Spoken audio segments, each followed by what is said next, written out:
So what we're going to do in this video is we're going to talk about L'Hopital's rule, but what I want to do here is talk about what if you have a fraction. In the next video, you might need to use L'Hopital's rule when you have an exponential, but we're going to split that into two separate videos. Let's talk about first, what if I have a fraction, okay? And these deal with your limits. If you take the limit as x approaches anything, I don't care if it's 0, 1, 2, 3, 5, infinity, it doesn't matter. If you take the limit as x approaches anything, and you have a fraction of some f of x over g of x, when you plug that into there, when you plug this number a, or whatever it is, into your fraction, if it equals 0 over 0, or an infinity over infinity, then you apply L'Hopital's. Okay? It must be a fraction that has, whenever you plug it in, it is 0 over 0 or infinity over infinity. Now the way you apply L'Hopital's is this limit would then equal, the limit as x approaches at a, and what you would do is take the derivative of the top divided by the derivative of the bottom. Okay?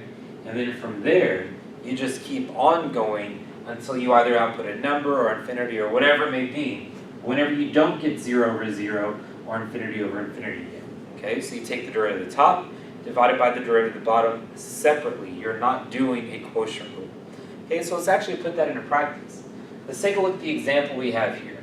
What I want to do is take the limit as x approaches 0 of sine x minus x divided by x cubed. Well, when I plug 0 into here, sine of 0 is 0, minus 0, over 0, and you get a 0 over 0. Therefore, because it's 0 over 0, I can then apply L'Hopital's rule. So, applying L'Hopital's rule, this is going to be equivalent to the limit as x approaches 0.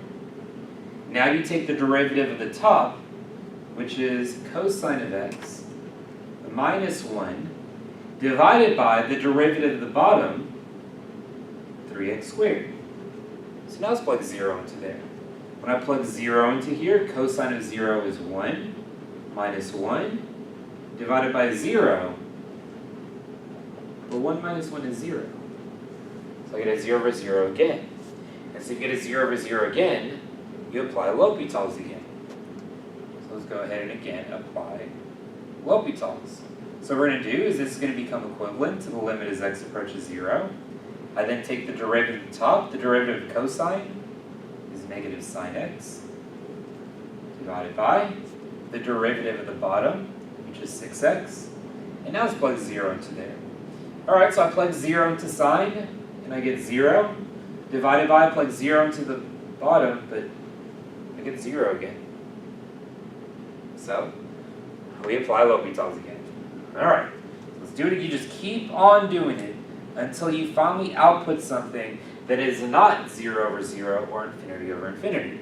So you would take the limit as x approaches 0 of the derivative of negative sine is negative cosine x, divided by the derivative of 6x is 6.